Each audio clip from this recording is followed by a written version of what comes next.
You guys have some plans for this weekend with the sunshine? Any fun things? Gonna get out? Stay home. What? There is a ballet this afternoon, yes. Honest. I'm gonna go hiking again tomorrow, like I try to do every Sunday. So Shavuot is next Saturday, May 22nd. What time? Very good. So you get to sleep in tomorrow. Well, you could tomorrow too if you wanted to. But next Saturday, sleep in the morning and then come to service at 6 o'clock in the evening. Next Saturday. Shavuot is the time when we were given the gift of Torah, God's wedding covenant. It was when we were given the gift of the Holy Spirit in the upper room in Acts 2.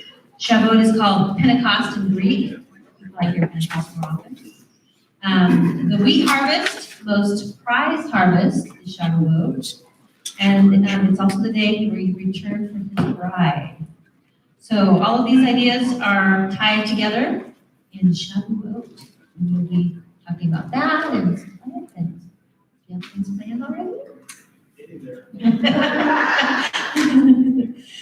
Okay. Yes, it is an ice cream social. So there will be ice cream. Nursery will be opened at 6 and is provided for up to 3 years of age that evening as well. And so take that into consideration as well. And then, well, we have the Omer, but we only have 1 week left to count the Omer. So I'm assuming you would have your bookmarks in your books by now.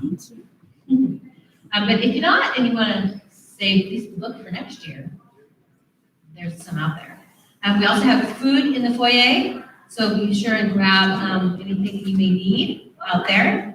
And then if you still are interested in the school board elections and want more information about the people that are up, get a hold of Jody, and she can get that to you. We definitely need to vote, especially in this time. So that is all I have. Is you and Beth. Good morning. Today I was driving here and I saw my first little puffball goose bobbing in a pond. There was like 7 or 8 of them. A couple of mom and dad geese, just like really proud of what they cranked out. It was just really beautiful. And it made me think of spring and renewal and as I look around the landscape lately, there's lots of new things. It's like springtime in the air, but it's kind of disconcerting because not all the new things are good things. Today I'd like to talk about some of the good things that are springing up and some of the bad things that are springing up. But before we do that, let's pray. Father, we come before you and we just thank you for the good things that are springing up and give us patience and endurance and insight into the bad things that are springing up that we'll talk about. And I pray that we respond to these, all of these new good and bad things in the right way. We want to respond mature. Father, give us that maturity and patience to do that. Father, we love you and adore you. In your name, amen. So about 9 months ago, I did one of these kind of talks. I do this every 2 or 3 or 4 years, just to kind of bring people up to date, beginning in 08 when there was a major crisis. And in my notes, I always label them economic updates, but this is going to have some economic updates, and I want to end with some how do we respond. So about 9 months ago, I did this, and I said, because of the virus, things that the government was doing, spending wildly, yes, they were doing that 9 months ago as well, that I said that, we're either going to have an L-shaped recovery, which was no recovery, because we had dropped. I think I did it in like July or something, so our economy had plummeted. And I said, we're either going to we'll drop and then drag along the bottom, or we're going to have a V, where we recover real quickly. all depending on how, and explain what the Federal Reserve, it's not federal, it's privately owned, nor is it a reserve. Reserve's nothing. But it's the Federal Reserve, it's a privately owned corporation that has the right to print our currency. And so I explained all that 9 months ago. I said, all kinds of depends on what they do. You know, one thing I've learned is when you have an organization that may not have the best in mind for all of us, but the best in mind for all of them, things are always more complicated. And here's what's happened. Because of this crash that occurred about a year ago, and then subsequently the Fed's response, which was massive, what we've seen is an L-shaped recovery, i.e. no recovery, in the big cities, because that's where they put all the viral restrictions, and that's usually where they pronounced no need for the police anymore. And small town or the suburbs have exploded. I mean, in Bend, have you ever seen any more help wanted signs? But when you go to New York, not so much. Have you noticed all of the homeless, even in Bend, we used to have a few, they'd hang out along the railroad tracks, and we put money in their little hats as we went by intersections. Now, there's tents everywhere. Those are brand new homeless people. Where did they come from? Big cities. They've lost their job. Once you get out of the world of owning or renting your home, it's hard to climb back in because you need a first and a last and a cleaning deposit. And a first and a last, shoot, have you checked out rental prices lately? It's insane if you can find something. And buying a home is worse. Actually, it's actually cheaper to buy now as far as the monthly payment goes, because housing prices have gone through the roof. We'll talk a little bit about that.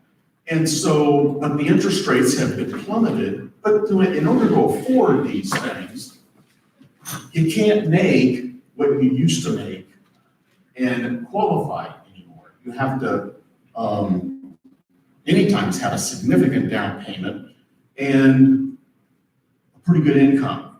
So what we've seen is an L-shaped recovery, no recovery at all in the big cities. And in the suburbs and small town America, and I'm calling Bend small, you've seen an explosion.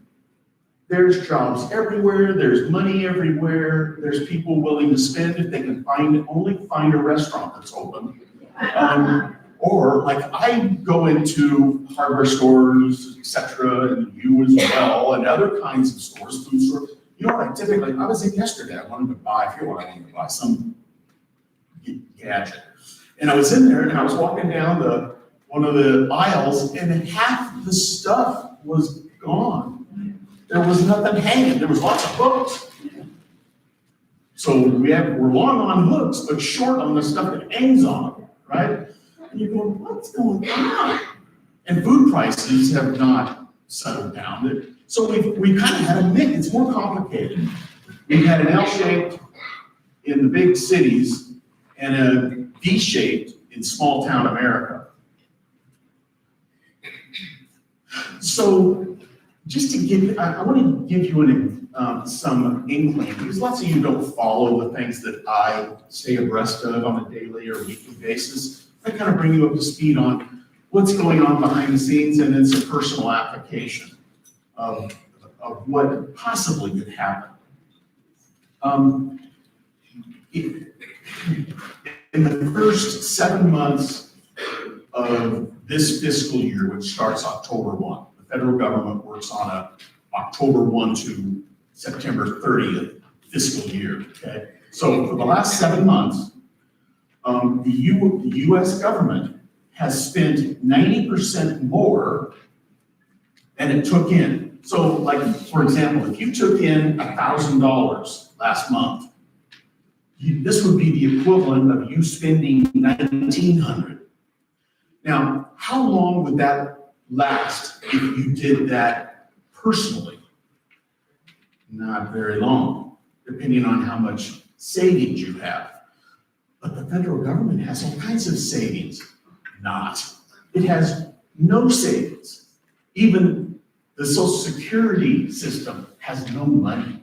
I don't know if you know that. There is no money in the Social Security system. You know what they do with it? They collect it from all of our checks and they put it into an account, and the Treasury comes along and says, okay, we need that money, but we'll write you an IOU. So the Social Security Department sends all of their money that they collect each month to the Treasury spends it, and the Treasury sends the Social Security Department IOUs. Now, these IOUs are very interesting because they're not marketable. The Social Security Department cannot liquidate them by selling them into a market. They're not like T-bonds, Treasury bonds, or notes or bills.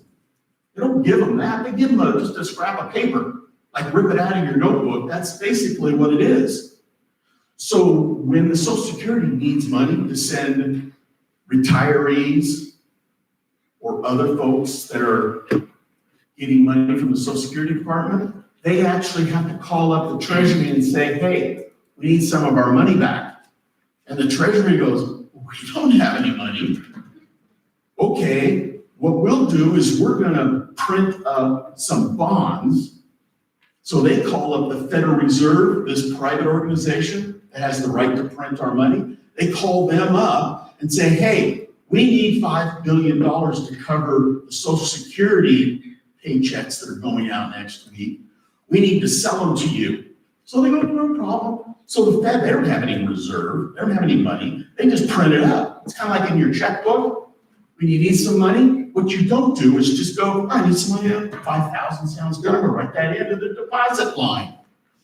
And all of a sudden, the Federal Reserve has money, and they send it to the Treasury, and the Treasury sends it to the Social Security Department. That's what literally happens. A little bit more complicated, but in essence, that's what happens. So 90%, we spent 90% more than we took in the first 7 months. We took in 2.1 trillion and we spent 4.01 trillion. That's a 1.93 deficit, trillion. Now a trillion, we all know what a million is, right? That's 0, 0, 0, comma, 0, 0, 0, comma, 1. A billion is 0, 0, 0, comma, 1. A trillion is 0, 0, 0, comma, 1.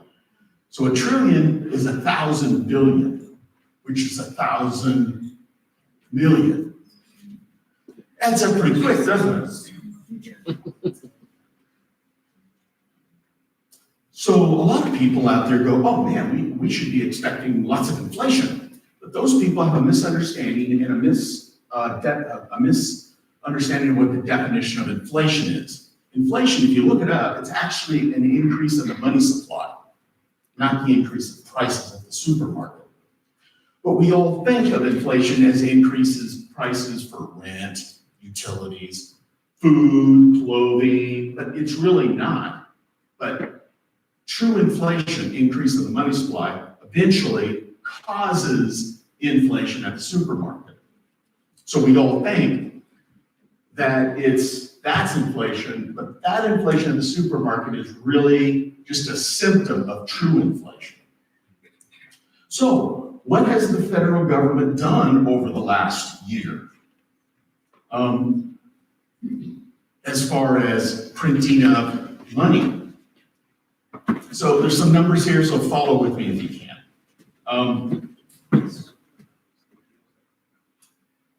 Over the last 15 years, the average increase of the money supply, which is currency, what you have in, the government counts all this stuff up. So it's the currency in circulation, it's the stuff in your checking account, and a few other miscellaneous, like money market accounts and stuff like that. They add this all up and they call it M1. Typically, it grows about 10% over the last 15 years. Prior to that, it hardly grew at all, just 5%. And then after the World War II, it didn't grow, it was very flat. So typically it grows 10%. What did it do the last 12 months? Grew by 70%. The first quarter of last year, this was before the virus thing exploded, the money supply was 3.3 trillion. Now it's 5.7 trillion. And my number's dated by a month or two, so probably add another couple hundred billion to that. In 2006, it was $1 trillion. 1 trillion. It took 14 years to get to 2.3. So it grew by 1.3 trillion in 14 years. Last year, 2.3 over 14 years. Last year, it went up to 2.4. So what we did last year, it took 14 years previous to do. That's like parabolic, right? That's crazy. So are we seeing any inflation? Have you seen any inflation? If you're a builder or somebody that's buying products and even services, things are going crazy. As you all know, we're building some property, we're improving some property, right? So we're buying things, and I'm seeing increases from 30 to 50 to 80 to 90. For example, we bought the lumber for the barn back 13 months ago. And we spent about $17,000 on it. Today, if you could buy that lumber package again, I've lost count because it's been going up so fast, but it would be 4 to 5 times that, which is more than what we spent on the entire barn last year. That's what's going on. Lumber, they measure lumber by 1,000 board feet. A year ago, it was $300 per 1,000 board feet. Now, does anybody know what it is? It's moving so crazy, I could be wrong by $100, okay? Last time I looked, which was like Thursday, it was plus or minus 1,700. So, see, 3 times 5 is 50. It's almost 6 times. So my 4 times is probably inaccurate, but let's go with 4. Can we just say price staff for perfect time? Yeah, absolutely. And so things like, not all of us are buying lumber, but think of the poor builders. I used to be a builder, and you had to submit your expenses to the bank in order to get a loan. So I would go and pre-bid everything. You had all this memorized by square foot. So if the house was 2,000 square foot, all I had to do was multiply 2,000 times my number for drywall, because I had it all boiled down to square foot. So boom, boom, boom, boom, boom. I knew that the drywall guy would charge me about $3 a foot. The lumber would cost me X amount per square foot. The framer would charge me so much per square foot. So I just had all these multipliers. Well, if this guy did this estimate 3 months ago, he was using a multiplier of lumber. 3 months ago, it was $1,200 a board foot. And if he had the audacity to do it like in December, it was like 8. So now it's double. I don't know how these guys do it. They're not getting enough money in their construction loans to be able to actually build the house or the subdivision out. But just as you might suspect that there's some inflation, let me go down this list. I got these numbers, I either looked up them myself, so I've got corn here. I looked up corn, and I'm not, because the news media is saying, oh yeah, no, all those numbers are based on the crash prices. So everything crashed in April. I didn't do that with these numbers. I took pre-virus numbers the months before, and then looked at where they are now, did the multiplication, came up with a percentage increase, okay? So all of those arguments are not applicable to these numbers. They're far worse if you use numbers based on last April, which is when the crash occurred, which is where we thank God bought our lumber. But even in February, the lumber prices were right around 300, which is pre-virus impact. So anyway, listen to this. Used car prices. You know, everybody's getting all this free money. Well, what do? Oh, they save it, they pay off debt. No, they don't. They go and buy everything that they've been wanting to buy and never had enough money to buy it. So the poorest among us buy that brand new to them used car for $2,000. And that drives that $2,000 price up. And now those cars are now $3,000. That works its way all the way up to the $30,000, $40,000 vehicle. For example, used cars in April alone were up 8.3%. Annualized, they're up almost 17%. New car prices annualized are up almost 10%. You've all heard of the little chip problems we're having? It's not just toasters that you can't get chips for, it's cars. They've got whole fleets of trucks, I've seen pictures, that are all done except for a few little teeny chips because they can't find any. Apples are up 10 to 20%. Rent, any of you that rent, you know full well that they're up strongly. Annualized rents are up nationally 11%. Nationally. Normally that's like a half of a percentage point or 1 percentage point. That's typically how much they move. 11% in the last year. Wheat is up 37%. Corn, 87%. You know those corn dogs? All those tortillas that it takes a while for this type of food inflation to work itself up the chain. But what you'll see is one of two things. The price staying the same, but the package is smaller.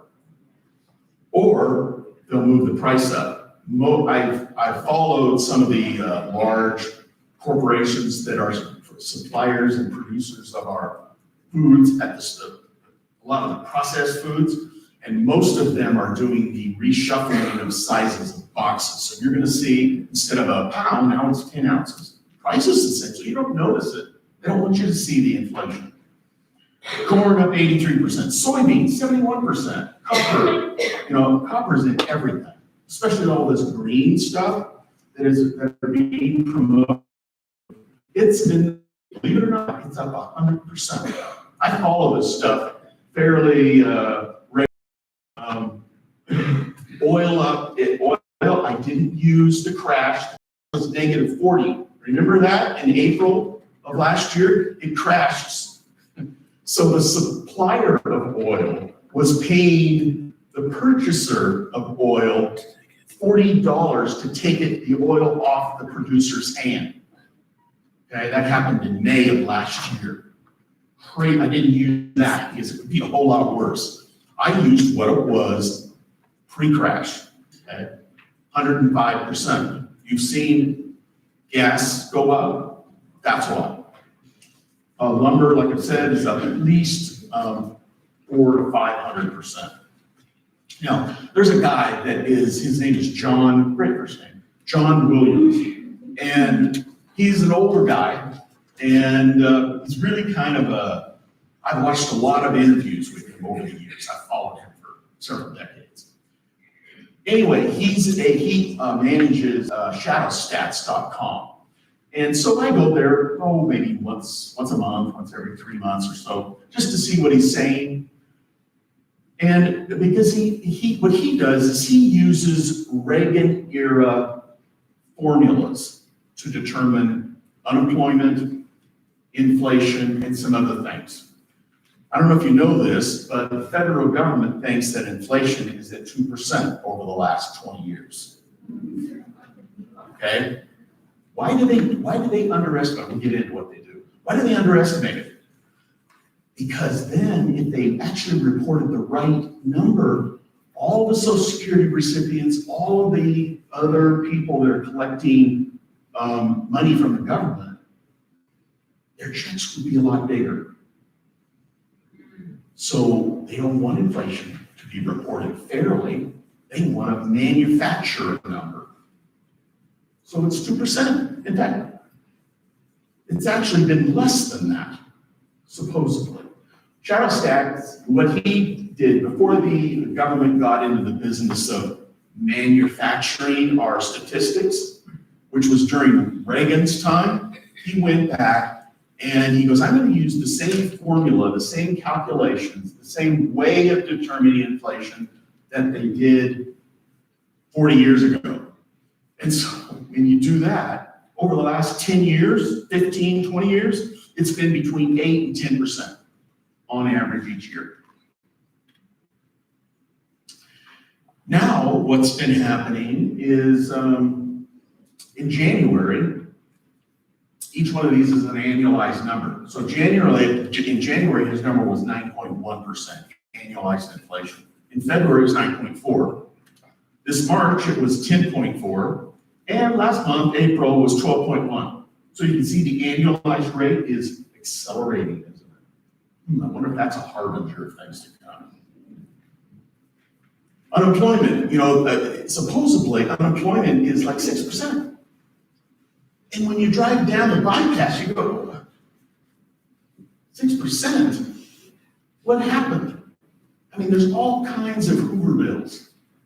I know that's an old term. It came out of the Depression years because Hoover was the president during the Depression at the beginning. So the same sort of tent camps sprung up in DC, and they named it after the president, Hooverville, because it was just a tent, a vast area where people that used to have good jobs now housed themselves. And it was cardboard boxes, plywood.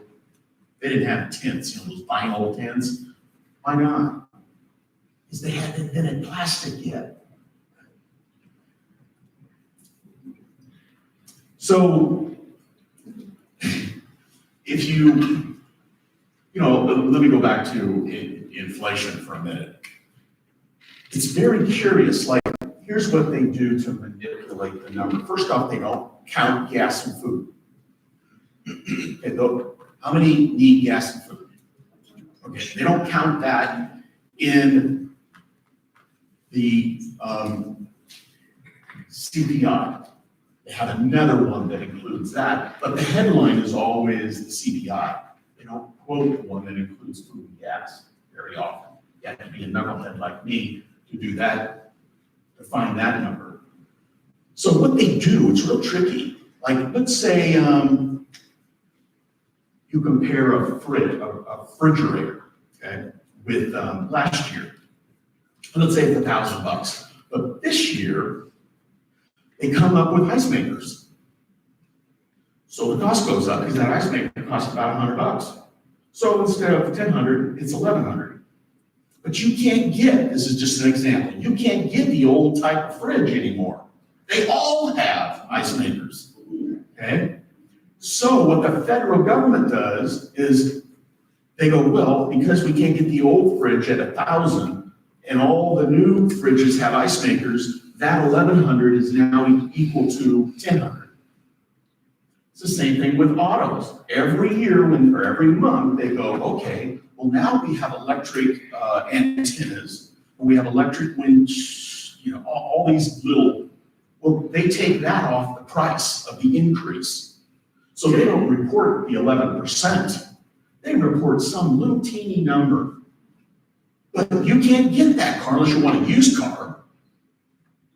You've got to buy all the fandangle, but they reduce the cost and they play these kinds of gimmicks everywhere so they can push down the price. They don't include things like housing either. They include rent, but not housing. So it doesn't incorporate property taxes, fire insurance, all those kinds of things that how many of us pay that own homes. All those things have been very stable over the years. Not. They manufacture numbers so we don't think prices are going up. Same thing with unemployment.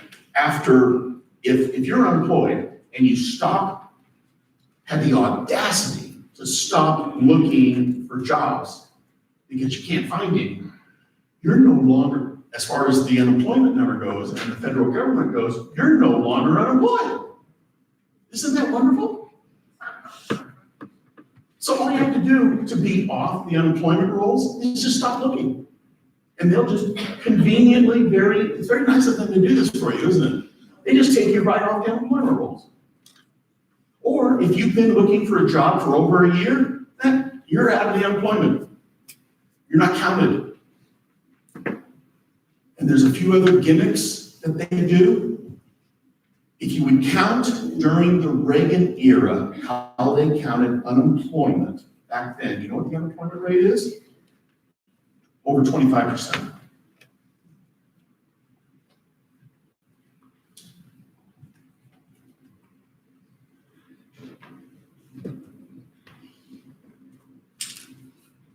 So we have people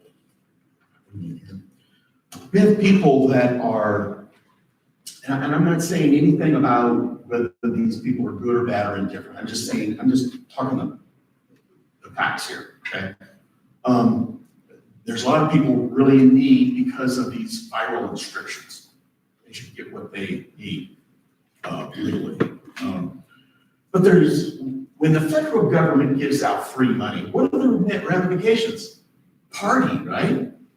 Well, yeah, short term, but in the longer term, there are some ramifications. And in fact, these increased weekly unemployment benefits are still occurring. I think it's like $300 a week you get for free, in addition to the state benefit. So typically, on average, it's about $500 a week. So that's about, it's a little over $2,000, and by the way, it's not taxable. Anything under $10,200. So that's the equivalent of 30% more, right? Because if you're an employee, they're taking out your taxes, right? But this is tax-free money. So it's it's 2,000 plus 30%, which is another 600 that in order to break even, you have to find a job that's earning you $2,600 a month. So what happens? All of these low-skilled workers, i.e. younger people, what do? Are they going to ever find, you're 18, are you ever going to find a job that earns you $2,600 a month? No, you have to get skilled you have to build a resume. So are these people motivated to go get jobs? No. So, but they're still getting all this money. But they're hundreds of thousands. In fact, about 20 million people have decided not to go to work. So what aren't they doing? Producing anything. But they're still getting, in fact, many of them are making more money now than they were when they were employed. So what are they still doing as far as buying? They're demanding way more products and services. So we have reduced products and service because they're not working. and greater demand for those very same things because they're still getting paid as though they were working. Thus, we see these inflationary numbers. Now, some of the food increases are not due to the Fed manufacturing trillions of money. It's due to what? Anybody notice what's been going on in our country? There's a massive 5D, which is the worst level of drought in the United States. 2 weeks ago it was 66%. Last week, you come out every Thursday with these new numbers. I think last week it was 64% of the country is in one level of drought or another. And never before have the worst level of drought been as big as it is now. Thus, the increase in grain prices. If it persists, whether the Fed gets frugal or not is irrelevant because we're not going to have any food. Heaven help, we're the breadbasket of the world. Heaven help the third world countries because we feed in part them as well.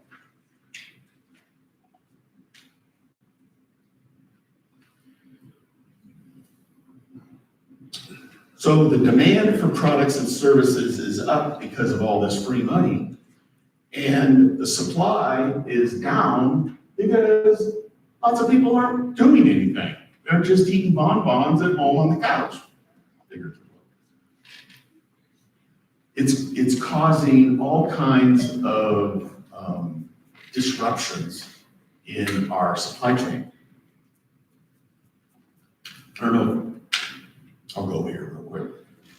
I don't know if you've noticed, but there's been all kinds of additional disruptions to our supply chain lately. Probably all familiar with the Suez Canal ship that somehow got lodged into the bank of the canal and disrupted shipping for over a week.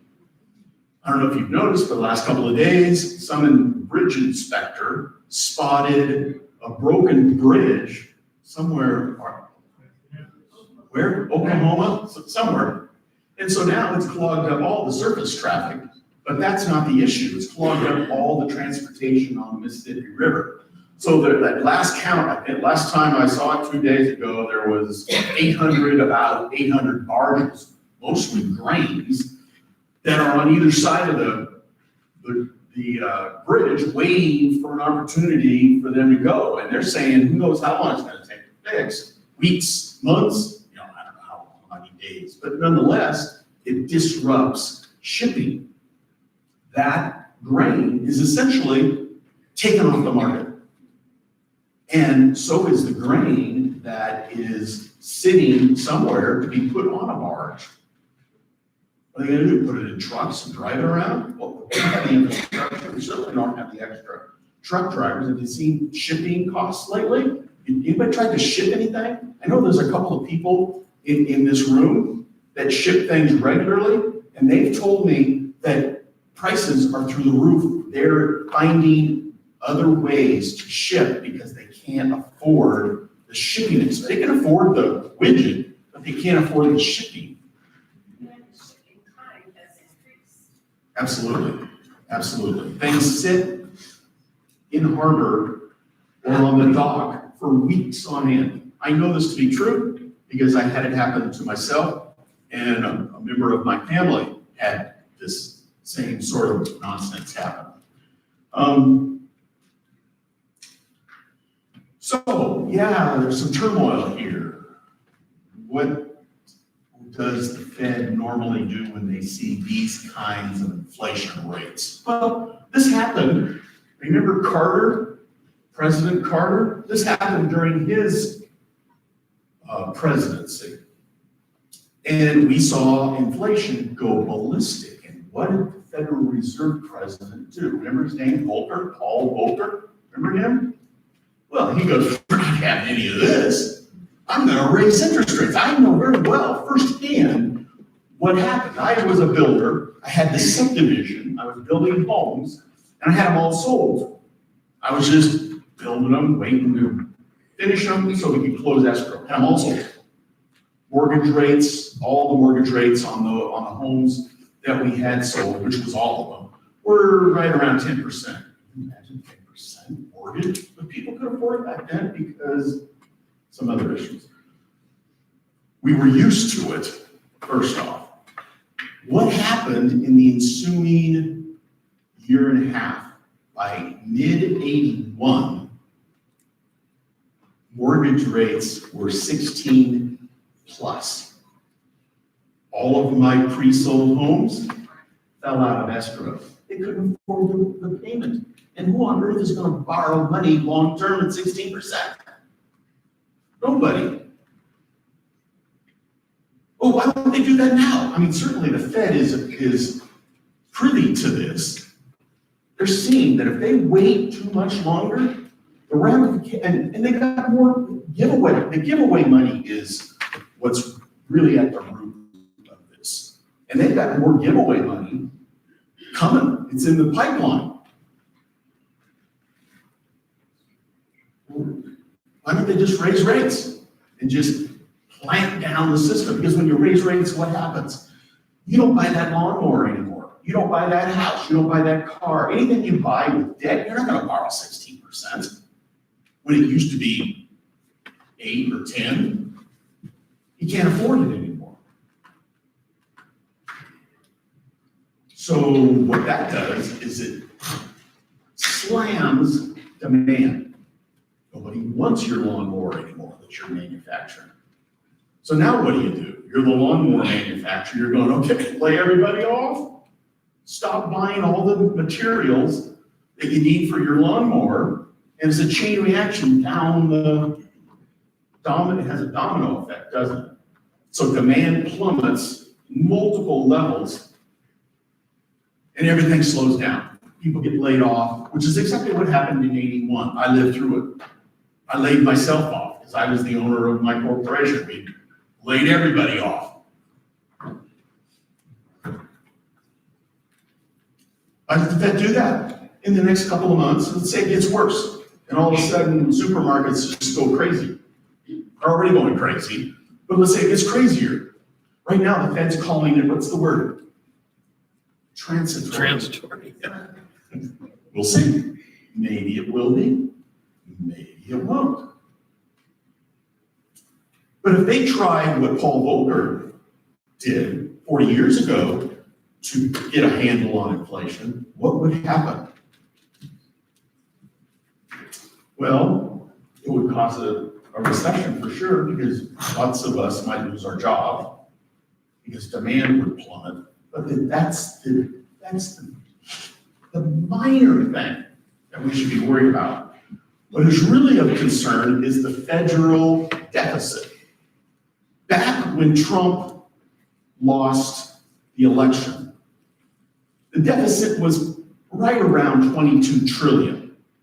Right now, it's closing in on 29 trillion, not billion, trillion, okay? So when you borrow money, what do you have to pay in addition to the money back? Interest. Interest, right? So let's say we do a Paul Volcker, we raise rates. 28 trillion, 29 trillion, and right now the average interest the Fed pays on their debt's around 3.1 or 2.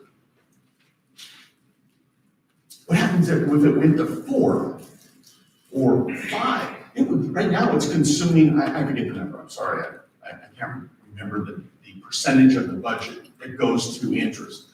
But if it went to 4 or 5, it would consume half of the budget. Oh, that's okay. We still have the other half left.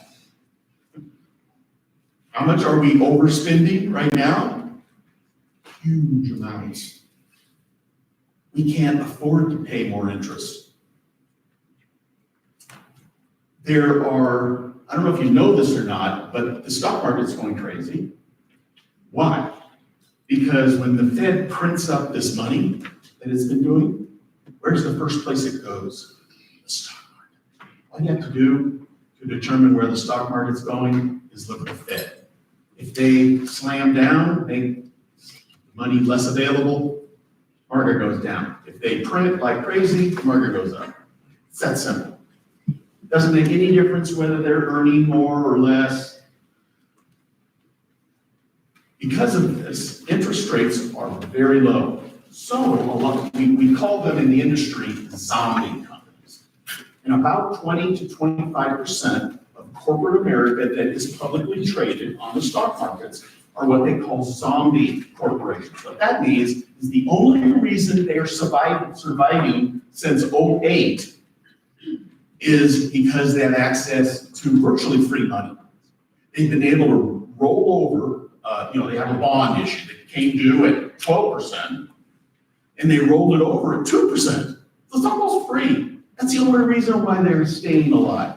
So if interest rates would go up, you'd have 15, 20% of corporate America right off the bat go bankrupt. Because they couldn't afford the 8, 10, 12, whatever percentage it might be.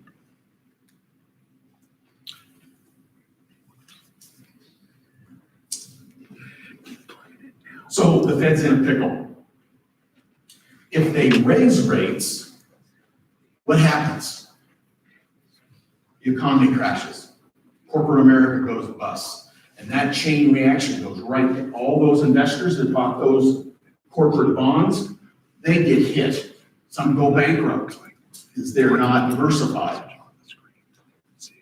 It's a chain reaction of events. When you have an implosion of debt, i.e. debt, bankruptcy is the elimination of money.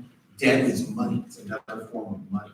Okay? So if you take money off the deck, what happens? People go broke. Let's say you've got you're the owner of a large mutual fund that's invested in bonds. And when interest rates go up, the price of your bonds go down. So you might have something that you look up on the stock market, oh, it's trading at $50 a share. Well, if interest rates start going up, that's going to go to 40, 30, 20. That's what it used to be. It's 10.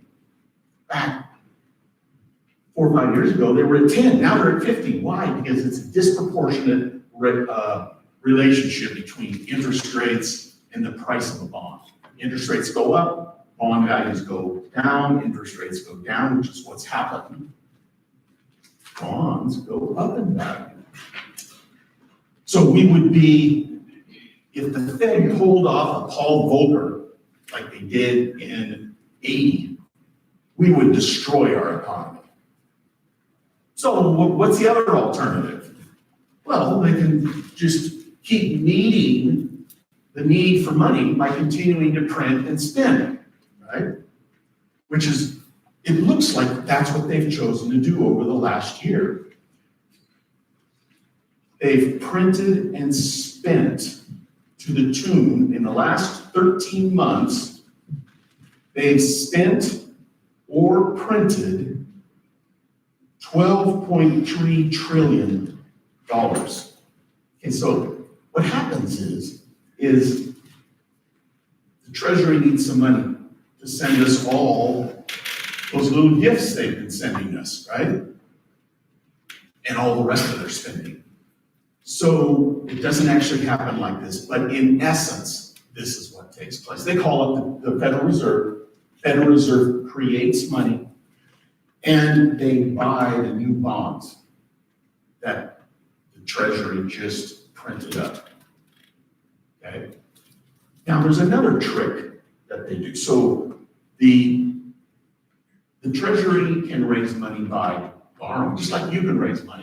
You can go down to the bank and go, yeah, I want to take out $3,000 on my credit line on my MasterCard.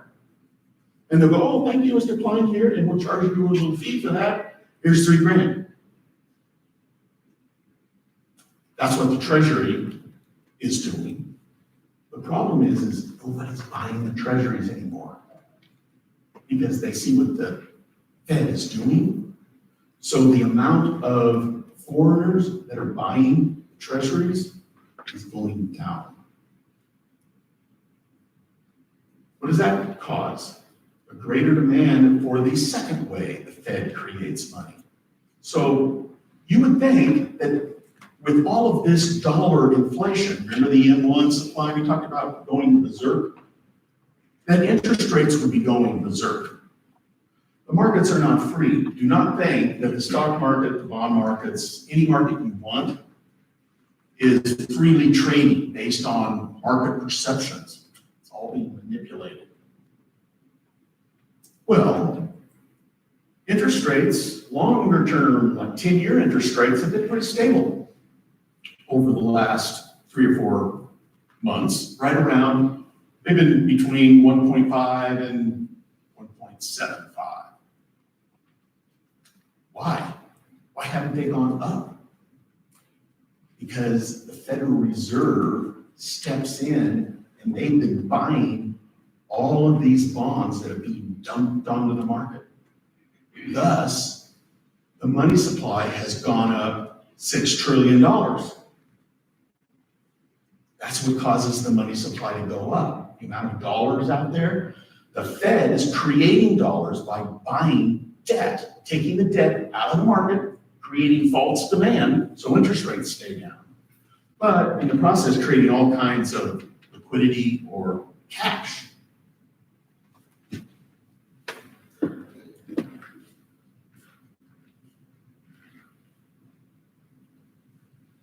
So, I'm not saying that Armageddon is around the corner. What I'm saying is that if our government continues on in the reckless path that they've chosen, there's going to be ramifications. They may not. They're always good at pulling another rabbit out of the hat. If you had access to unlimited amounts of money, you could pull all kinds of rabbits out of the hat. And that's what's been going on since '08. So who knows what they're going to do? They may just stop. They may go, no, we need to support the markets. We need to buy more bonds. We need to flood more spending into the, I don't know what the current administration is going to do. It looks like they're going to continue to spend faster than they've spent in the last year. But maybe sanity will reign. I don't know. Maybe they'll pull another way to buy us some more time. I don't know. But I do know the ultimate ramifications of this. I've studied economics for years, and I've studied these, like Weimar Germany, right after World War I. There's hundreds of examples over the last 200 years of countries doing far less money printing than we're doing. And here's what happens. They destroy the people in that country's wealth, and usually they cause a disruption in the political system or a despot takes over. It's one of those two things or both, usually both, okay? Weimar Germany, you may not be aware, but after World War I, Germany lost the war, of course, as you remember. What happened thereafter was the government printed for all kinds of weird reasons. Mostly associated with the deal that they made with the Allies to pay them. But we won't get into that. They destroyed their currency by their printing. They're the big example of a first world country. Why hasn't the same thing happened to us? We make Weimar Germany look conservative by what we're doing. Why hasn't it happened to us?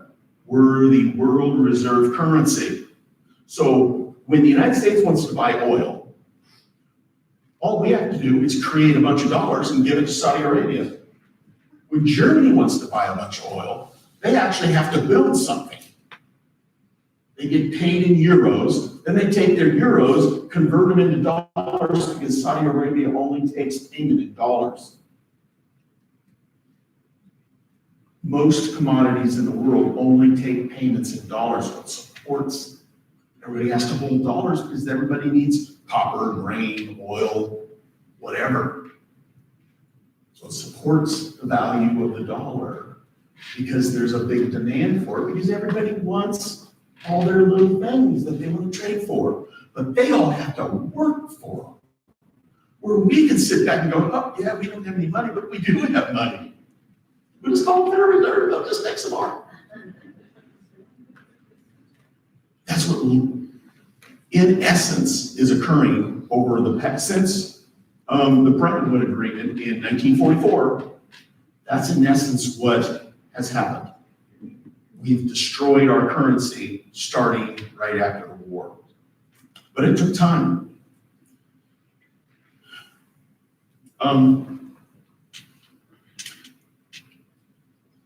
Running out of time. You know, I can say a lot about what's going on in the Mideast. Some people have come to me and said, hey, is this the beginning of this war that's going to take place that's prophesied about in the Bible? You know, there's multiple places that this is prophesied for, to be exact. Psalms 83, Obadiah, the Ezekiel 35, and Isaiah 34. And then, of course, Revelation chapter 6. And so what I did is I created, I went through and I go, well, it could be, but not necessarily. There's some things that haven't happened yet. It needs to escalate. It may all calm down. I don't know. And then, boom, we got more time between now and when this war takes place. But it's worth keeping your eyes peeled, isn't it? Because if it does, that's what Matthew 24 calls the beginning of birth pains.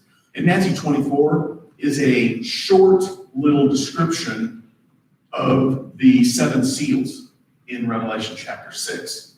And you could go through and see that each, what, you know, Yeshua is asked by his disciples, what are the signs of your second coming? And he goes through this list: deception, wars and rumors of wars, pestilence, plague, and then death. And those are the first 4 horse riders. That's what the first 4 horse riders prophesy. Are we there? I don't know. But it certainly is worth following. One of the interesting issues is that Egypt is not part of this mayhem right now. Well, they're not part of the allies mentioned in Psalms 83. It goes through and tells you who all the allies are that attack. And it is interesting that one of the allies that attack in Psalms 83 is Iran. What do the Iranians have to do with this? They're funding, supplying, aren't they? Could be. I don't know. It's worth watching.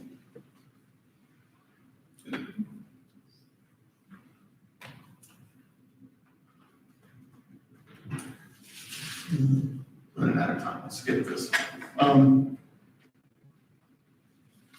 How fast did all this inflation happen? In Weimar, Germany, and Argentina, and Venezuela, and multiple other countries throughout the last 150 years. Somebody did a study on how fast this happens once we see what we're seeing. And it's anywhere from 6 months to a couple of years. So watch. Things could calm down. I don't know. But it's worth watching because we haven't seen this kind of inflation in my lifetime. This is worse than 80. And Paul Volcker pulled the inflation or the interest rate trick and killed the inflation. Will it happen now? I don't know. We'll see. How fast could this war blow up between the Arabs and Israel? Could be blowing up today. I don't know. I'm going to check the news. But it could be any time. But it may not. It is not yet that war. It could develop into that war. Go home and read those passages.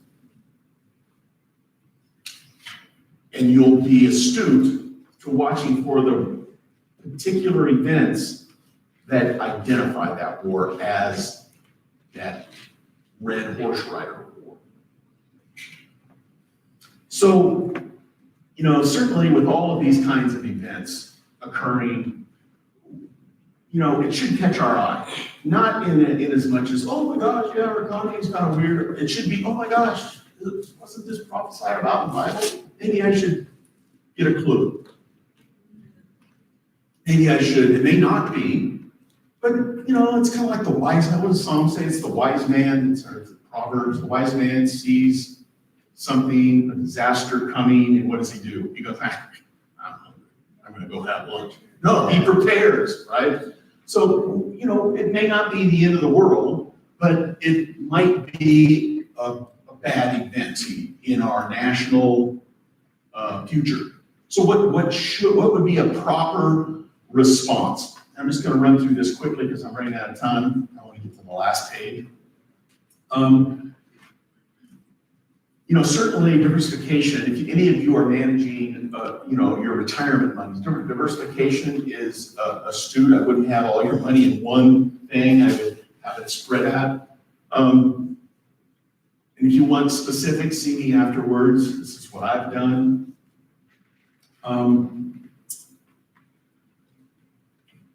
But to go through the list, get out of debt and try not to take on debt. This is a great time to have your 30 days of food tucked away, if not more, if you can afford it. Things that are stable, like gold and silver, might be a good place to consider for a portion if you don't have some already. And don't get into long-term contracts where you're the recipient of money. So let me give you an example. So you're a builder and you're going to build a home in August and you're going to write a contract now for X amount of money to build this. Don't do that. Why? Well, the lumber may go berserk and you're sitting there holding the bag, but you're still contractually obligated to pay so much money. On the other hand, you do want to be on the other side of the equation. So this is a good time to be the recipient of a long-term lease. If things are going to go crazy, you want to continue paying your $1,500 a month I hear regularly people going to me, yeah, I'm only paying $15. If I lost this apartment, this guy would, my neighbors rent the exact same thing for $2,500. Well, how did you get into that deal? Well, maybe you were real smart and realized, wait a minute, I can see storm clouds coming. I want to fix my expense. So if you can fix your expense, perfect. But don't be on the fixee side of it.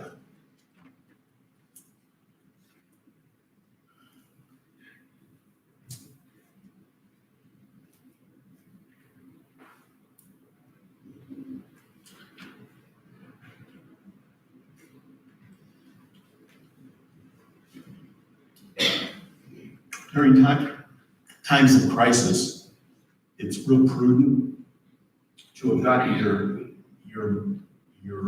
ducks in a row. What I mean by that is you have worked in your own personal behavior to be stable.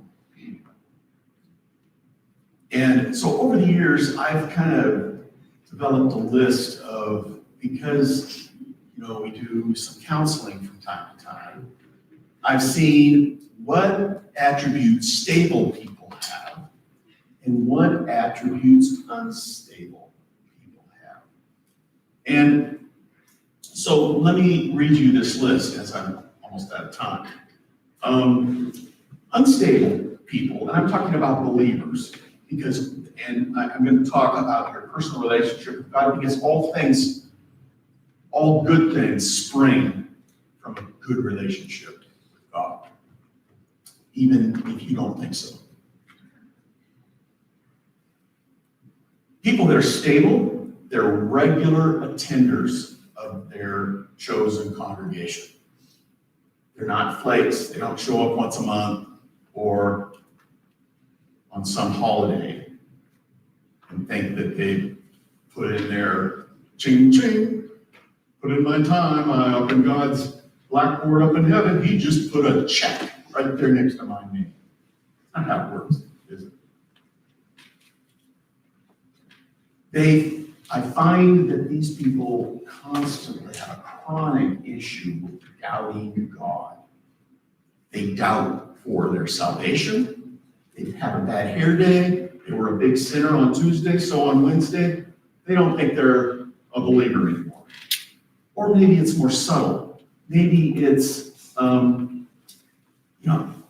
don't know if God's going to protect me. Things are so out of control in my life. I don't think God's going to be there. More subtle. They still believe in their salvation, but they don't believe that God's operating. He's busy. There's a lot of people in China. He's busy. They don't have regular times, like daily times with God, where they read His Word and talk with Him, like have conversations. They really don't know Him. Yada, it means intimate relationship like you would have with your spouse or your friends, right? You know them. You know what kind of ice cream they like, right? So you don't bring home Rocky Road when they like vanilla, right? They have core friendships in their friend circle that are not good examples of how they need to live their life. A lot of their friends are like going the wrong way in their behavior. Are you hanging around the wrong people? And then the one that everybody realizes very quickly is they're emotionally based or have selfish bases for making decisions. So they make decisions real quick, and it's all based on their self, what they want, and emotion. It's not being modified by, but what does God know? What does God say? Stability starts with doing those things. So if you don't think you're stable, write these down and just pick out one and start with that one. Don't try to do all five, I mentioned 5 of them. Just do one at a time. Get that down. Get coming to your congregation. Start there. Start anywhere that God tells you, but one of these 5. Start there. Get that going. Then take the next one. And work through this list. Some will take almost no time. Some might take a while to do. But you'll find yourself becoming more stable and less emotional just by getting regularity in your behavior. Then start working on personal habits. You'll find lots of these kind of things dissipate if you get these 5 down. But other personal habits are paramount if they still persist, which they probably will. They're paramount to becoming stable. Like some people have a difficult time getting up. That snooze bar. They're masters and commanders of that snooze bar. Get up. It's not that snooze bars are bad, but they're bad if you're using them to feed yourself. Because you never get up when it goes off. Be productive. Do something each day that you've been putting off. So you know that bill? You need to call that guy or that gal who you owe that money to and say, hey, I can send you $10. Or maybe you can write a check, pay it off. Do something productive. If you're not employed, the best, most helpful, not the best, one of the best things that you can do is get a job, even if the government is paying you to not. Forget that. That's not healthy. That's not going to bring stability. That's not going to bring stable financial foundation in your life either. Free money never does, because it goes right after your work ethic, which sits in your brain. So if you can work, get a job. Go do something productive. Start taking care, and even if you do have a job, go do something that you've just been going, in my schedule book, I write down everything I want to do, right? I'm still a paper guy. I haven't put it on my phone yet because I like to have it, carry it with me and look at it. And it's really satisfying to take the pen and cross a line through it and go, done. And I go, praise God, I got one of those things. Some of these things I've been crossing out and moving forward, And you get 10, 20 of these things, you become a wreck. You gotta deal with them. And it feels so good to cross them off and go, I did it. Maybe you didn't even solve it, but you tried to solve it. You feel good about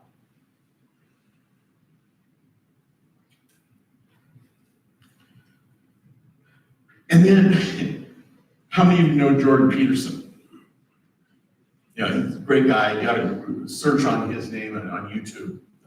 He's a interesting prognosticator.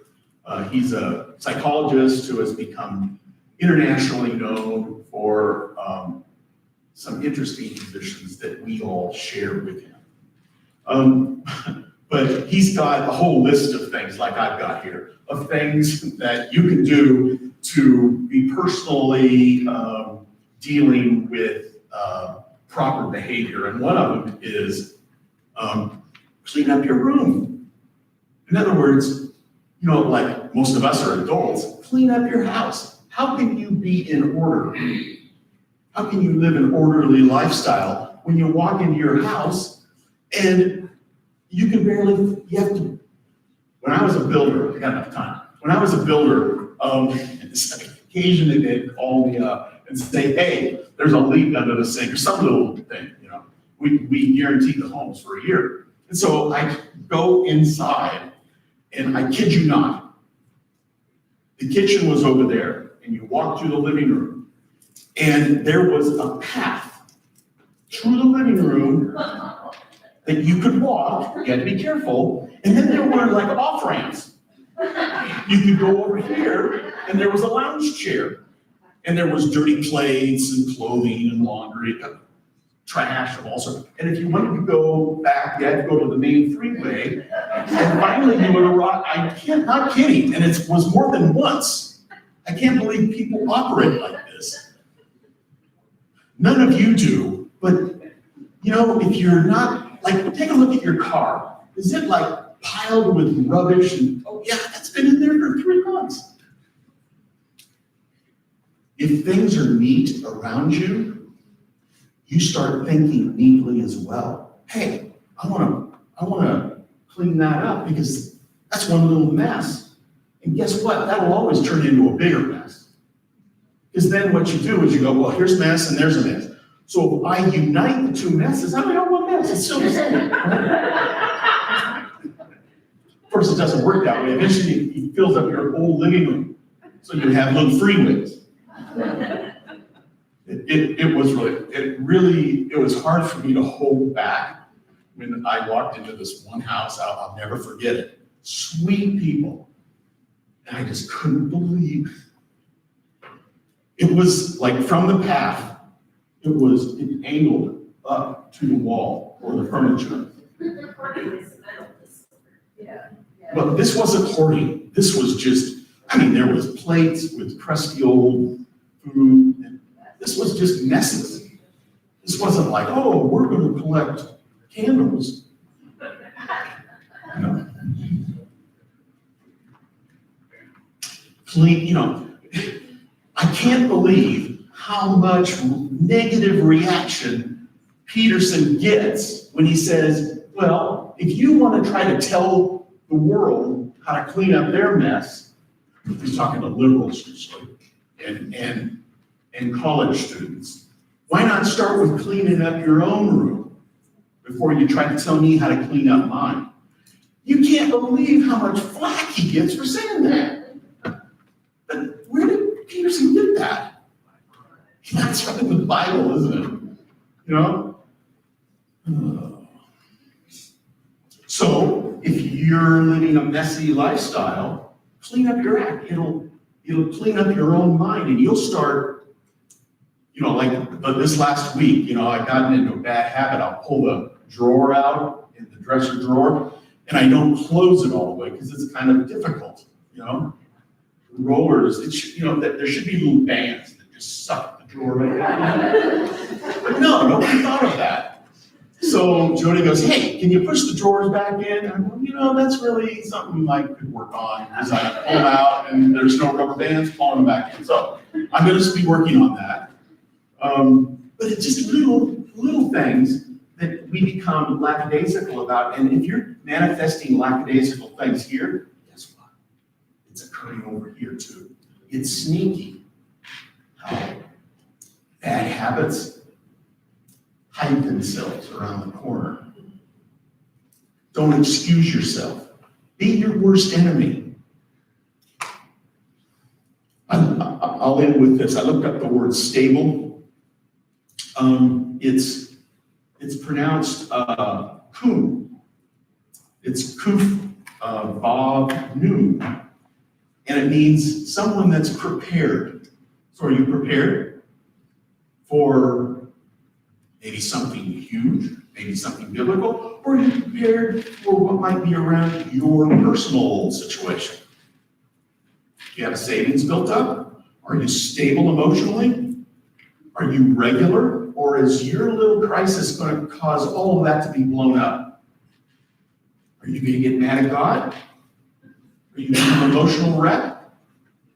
That's what I deal with every day, people that are like this. They're established. Have you established your identity? What does that mean? That means this is who I am. In the Old Testament, your identity was your name. So when you see a name, especially if it was given to you by God, which all the patriarchs, that was the case, look at the meaning of their name and you'll find that that's the authority that guy walked in. So find the authority that you're going to walk in, which is your identity. Who are you? Well, your identity should be found in the Bible and in God. So what is God saying you are? Walk in that. Be established, even if you fail doing it on a day or a week or a month. First question. I can't believe it. I'm going to bring the mic over here.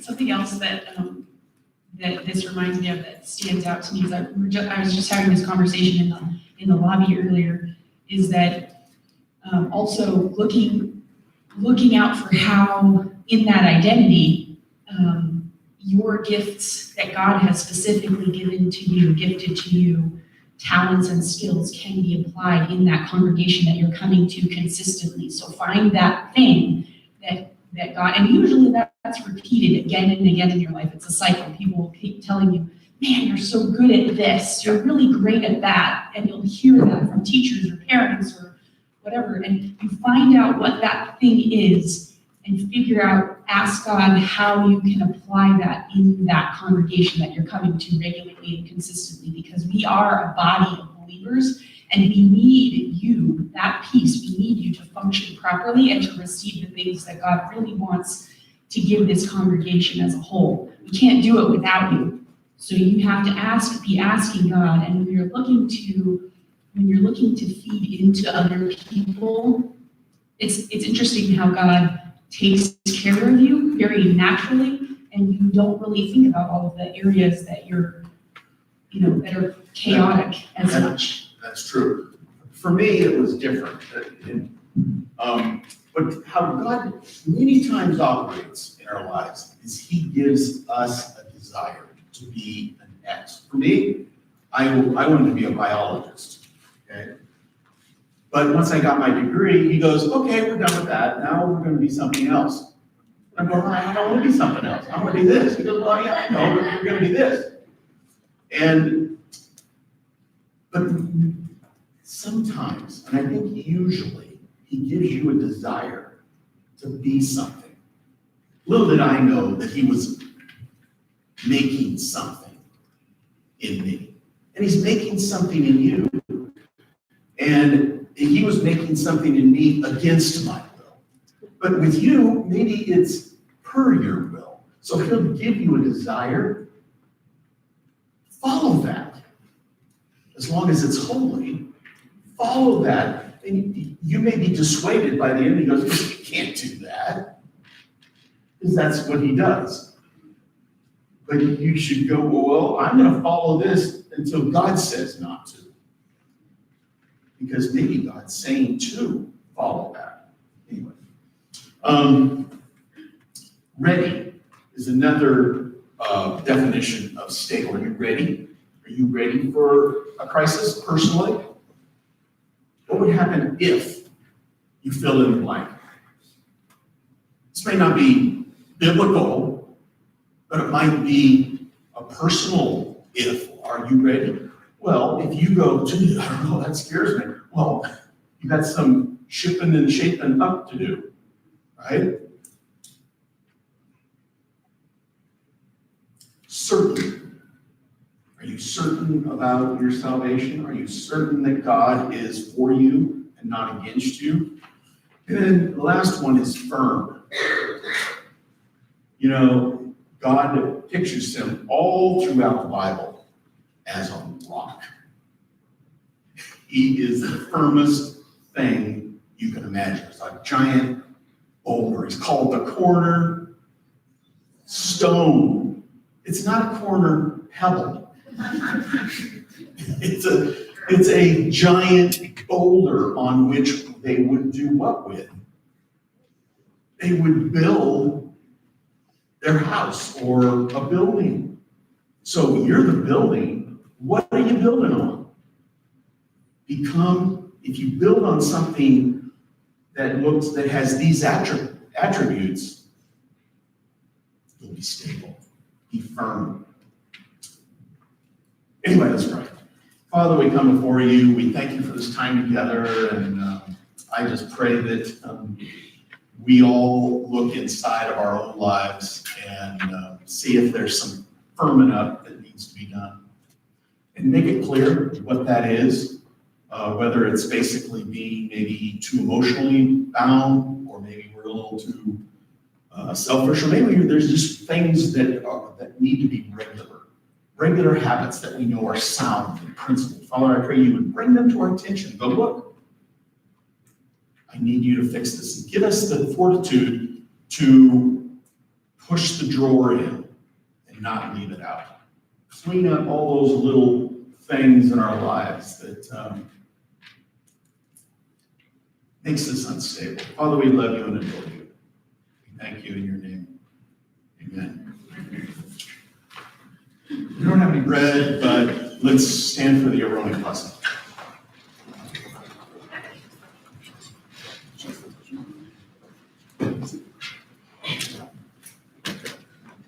May the Lord bless you and keep you. May the Lord make his face shine upon you and be gracious to you. May the Lord lift his face upon you and grant you peace. Amen. Shabbat shalom.